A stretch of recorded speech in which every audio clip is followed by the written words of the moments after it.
नमस्कार, स्वागत है आप सभी का। मैं हूं आपके साथ अनु सिंह। बड़ी खबरों का रुख करें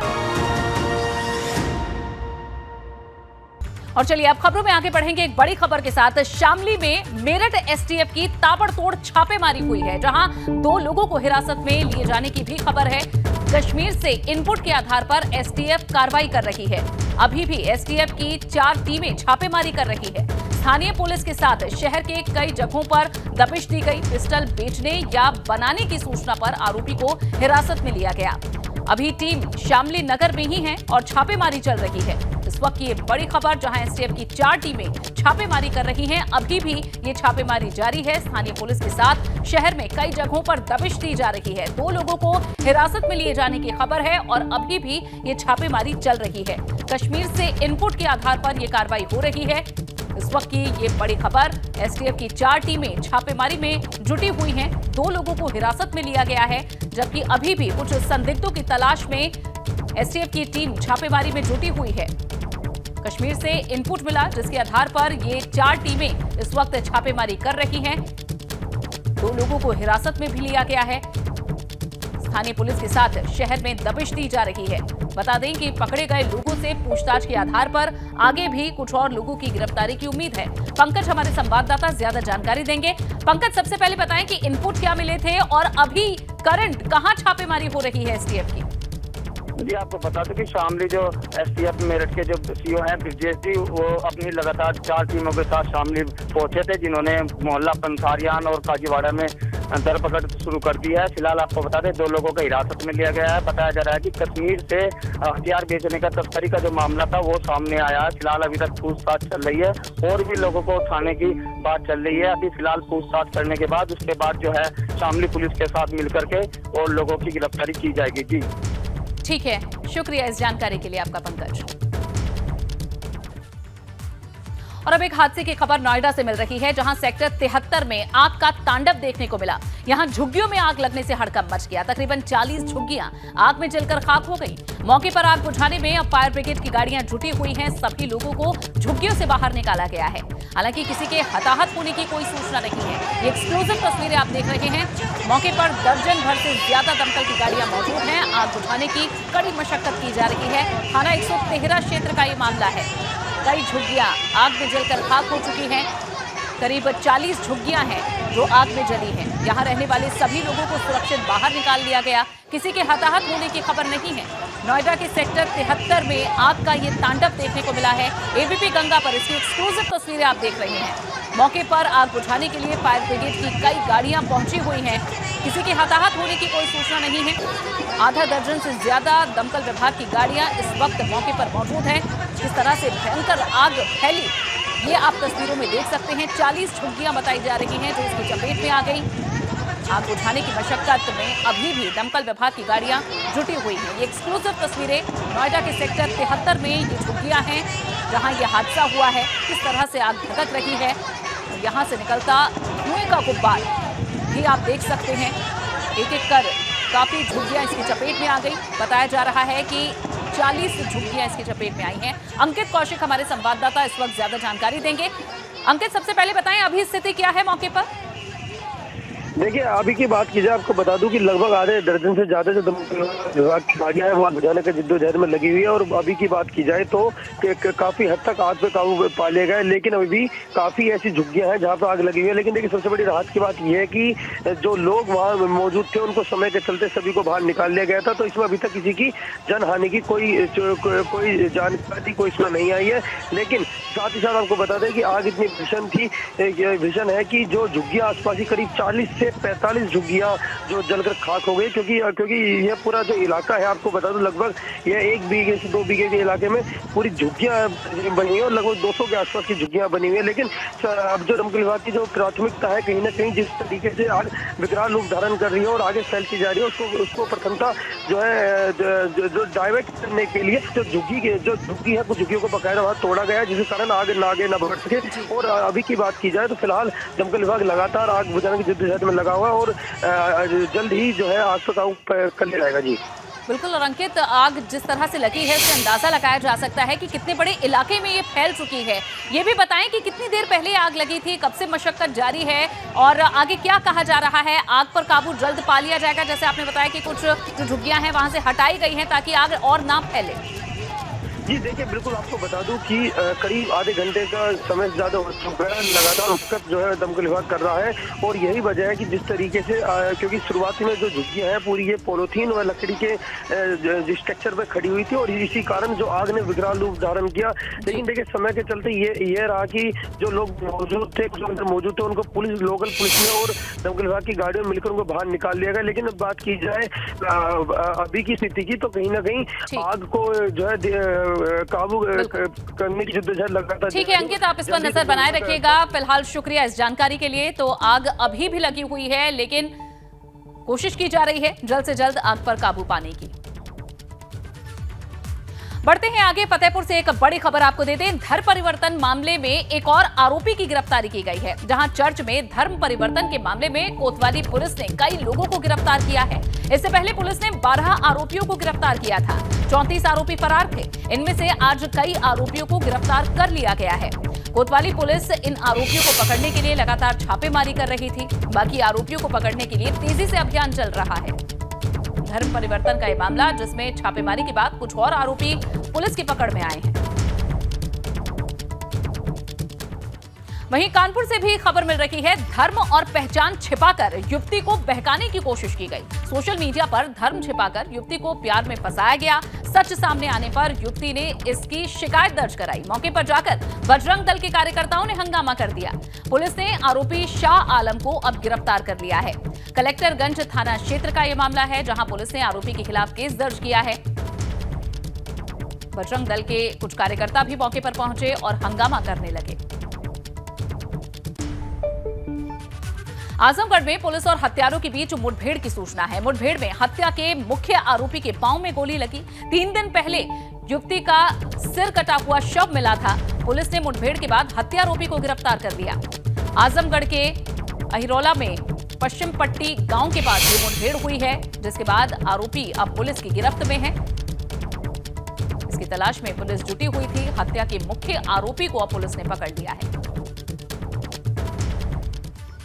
और अब सोनभद्र से एक खबर जहां पुलिस ने 35 लाख की अवैध शराब पकड़ी है। 547 पेटी अवैध शराब के साथ ट्रक चालक भी गिरफ्तार हो चुका है। पंजाब से बिहार ये अवैध शराब ले जाई जा रही थी, जिसके बाद सोनभद्र में पुलिस ने इसे पकड़ लिया। ट्रक चालक भी अब पुलिस की गिरफ्त में है। पूछताछ इससे कराई जा रही है।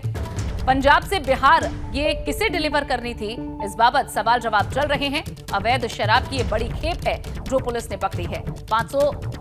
547 अवैध शराब की पेटियां पकड़ी गई हैं। ट्रक चालक भी गिरफ्तार हो चुका है।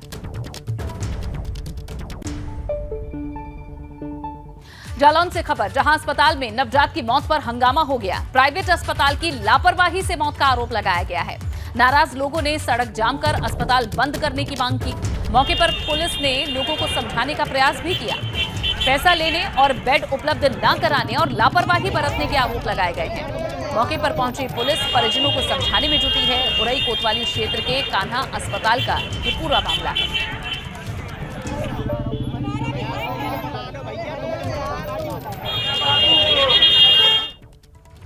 और पीलीभीत से एक हंगामे की खबर जहां अचानक ट्रेन रोके जाने पर हड़कंप मच गया। टनकपुर से पीलीभीत आ रही ट्रेन को रोका गया। 45 मिनट तक क्रॉसिंग पर ही ये ट्रेन रुकी रही।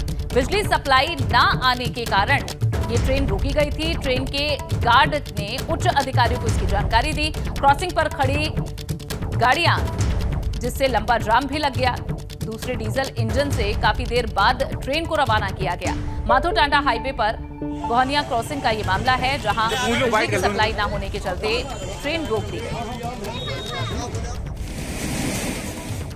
और अब खबर सोनभद्र से जहां आपसी विवाद में पति और पत्नी ने जान दे दी। जहर खाने से पति की मौत हो गई और उसके बाद पत्नी ने फांसी लगा ली। 3 बच्चों के साथ घर में अकेले रहते थे दोनों।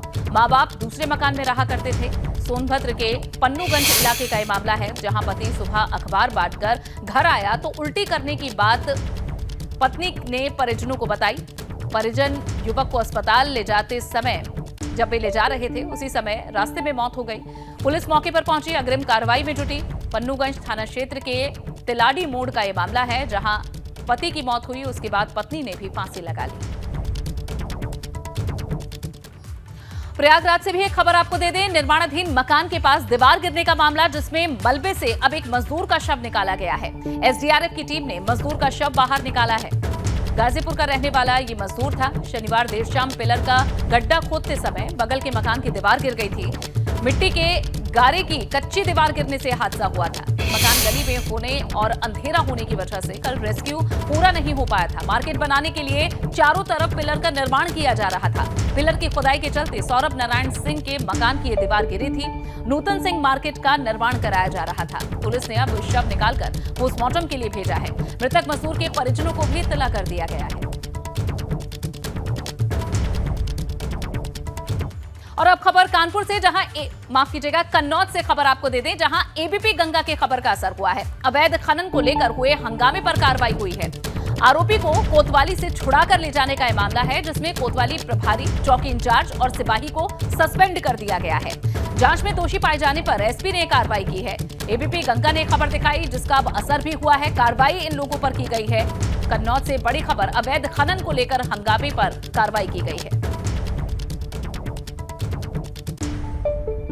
खबर संभल से आपको दे दें, जहां सरकार पर किसान नेता राकेश टिकैत ने जोरदार हमला बोला। बड़े आंदोलन के लिए तैयार रहे, नहीं तो सब मारे जाएंगे, राकेश टिकैत का ये कहना है। साथ ही कहा कि देश में किंग जॉन पैदा हो गए थे, अब देश उत्तर कोरिया की तरह बनेगा। किसान, मजदूर और आदिवासियों को बर्बाद करेगी सरकार, राकेश टिकैत के आरोप हैं। साथ ही कहा कि यहां सभी को सतर्क रहने की जरूरत है। दरअसल राकेश टिकैत ने ये बातें तब कही जब वे किसान महापंचायत को संबोधित करने जा रहे थे। यहां रुकने पर राकेश टिकैत का स्वागत हुआ और मीडिया से बात करते हुए उन्होंने सरकार पर ये जोरदार हमला बोला। किसान और मजदूर को पूरा बर्बाद करेंगे, आदिवासियों को बर्बाद करेंगे, जो दुकानदार है ये भी खत्म। एक बड़ा आंदोलन देश में फिर होगा, उसके लिए सबको तैयार रहना चाहिए, नहीं तो सब मारे जाएंगे, कोरिया बनेगा, किंग जोंग पैदा होंगे देश में।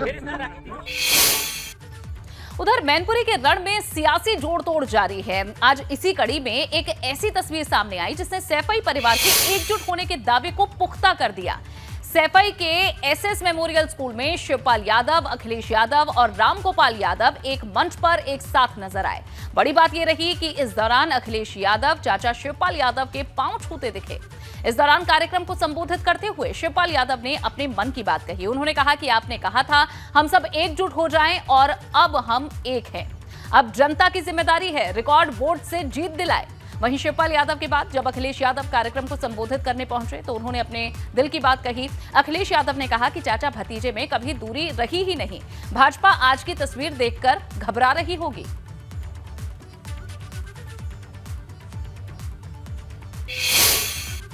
कहते थे कि एक हो जाओ तभी भारतीय जनता पार्टी का मुकाबला कर सकते हैं। कई बार लोग कहते हैं कि बहुत दूरियां हैं, मैं आप सबको बता दूं चाचा और भतीजे में दूरियां नहीं थी, राजनीति में दूरियां थी। चाचा भतीजे में मैंने कभी दूरी नहीं मानी और मुझे खुशी इस बात की है कि राजनीति की भी दूरियां आज खत्म हो गई। इसके लिए मैं बहुत बहुत धन्यवाद देता हूं। चुनाव है, डिम्पल बहू है, बताओ बहू है, कोई काम नहीं किया, गरीबी को बढ़ावा दिया, बेरोजगारी को बढ़ावा दिया, भ्रष्टाचार को बढ़ावा दिया और पूरे प्रदेश की जनता को परेशान करने का काम किया है। घबराहट तो बीजेपी को हो रही होगी और इसलिए भी घबराहट हो रही होगी कि वो जानते हैं कि जसवंत नगर ने अगर मन बना लिया और करहल साथ चल दिया, मैनपुरी ठीक हो गई, किसनी के लोग मन बनाए बैठे हैं और भूगांव भी जीतने जा रहे हैं, तो सोचो परिणाम क्या होगा इस बार। और सैफई से एक बड़ी खबर इस बीच आपको दे दें, जहां परिवार के एकजुट होने पर आदित्य यादव बोले हैं। परिवार के एक होने के दिखेंगे दूरगामी परिणाम, आदित्य यादव का यह कहना है। कहा कि एकता उपचुनाव तक ही नहीं बल्कि लोकसभा चुनाव में भी दिखेगी। शिवपाल यादव के बेटे और प्रसपा के प्रदेश अध्यक्ष आदित्य यादव ने ये बात कही है। परिवार के एकजुट होने के बाद कहा कि परिवार के एक होने के दूरगामी परिणाम दिखेंगे। जसवंत नगर विधानसभा में ब्लॉक सैफई की कार्यकर्ता सम्मेलन की बैठक, जिसमें हमारे ब्लॉक अध्यक्ष, बूथ अध्यक्ष, सेक्टर प्रभारी, ब्लॉक अध्यक्ष, सभी कार्यकर्ता जो मुख्यतः से हमारे बूथों पर रहते हैं उनको बुलाया गया था मार्गदर्शन के लिए। और समाजवादी पार्टी के राष्ट्रीय अध्यक्ष माननीय अखिलेश यादव जी, साथ में माननीय शिवपाल सिंह यादव जी और माननीय प्रोफेसर साहब जी उपस्थित रहे और उन्होंने अपना मार्गदर्शन दिया। और चलिए इसी के साथ खबरों में फिलहाल के लिए बस इतना ही।